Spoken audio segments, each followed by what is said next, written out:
This is my video log. How to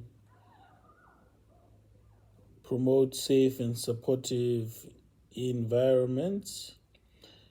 The room should be safe and secure and fit for purpose for all students, including accessibility for wheelchair users, access to heating, good lighting and air, and a suitable seating plan and desks for working on and reporting any issues to premises so that all bases are covered.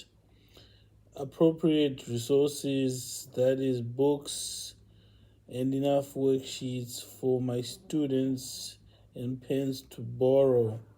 The college has set a budget for this, and we have to use the resources carefully.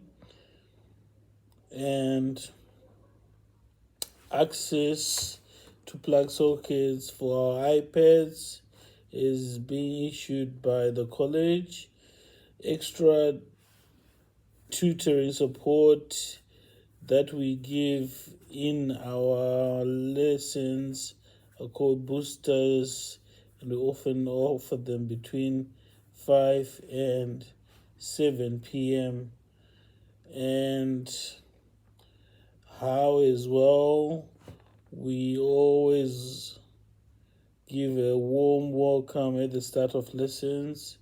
If students are late or trying to get them set, if students are late, we will try and get them settled to the task as soon as possible and present them with engaging starter activities so that they can get involved and participate in the lesson. And the second part, why? After setting this safe and supportive environment, we should have a high expectation. We should have a high expectation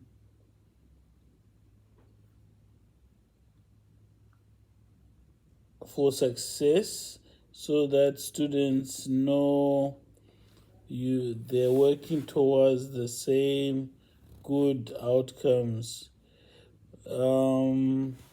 Setting and following rules and involving students in the setting of the rules to give them ownership of the classroom expectations in line with college policy. Having icebreakers at the start of New Year's and terms to establish a good working relationship between learners. This also gets them off to a positive start, and they will enjoy their first lesson. Why? Again, to encourage peer and group work to develop between those relationships you're having with students and support each other's learning. And developing good working relationships with students, we trust and support is the main factors so that they feel they can share ideas and feel valued. And lastly, ways. How do we go about doing this? So, our ways, just to summarize, we ensure that students know the consequences of both positive and negative behavior so that they can have choices and autonomy over their actions with a clear knowledge of the likely outcomes. We also have to be consistent. Students are entitled to the same rules and the same consequences. Having a safeguarding policy in place to support children in need or in danger of harm. Having an inclusive environment so that they inquire so that there is equity in students' ability to progress and achieve, considering individual circumstances such as lateness by those who live far away and rely on public transport, communicating with parents and other professionals so that they have support to manage poor behavior, also so that you can share positive experiences and praise the student.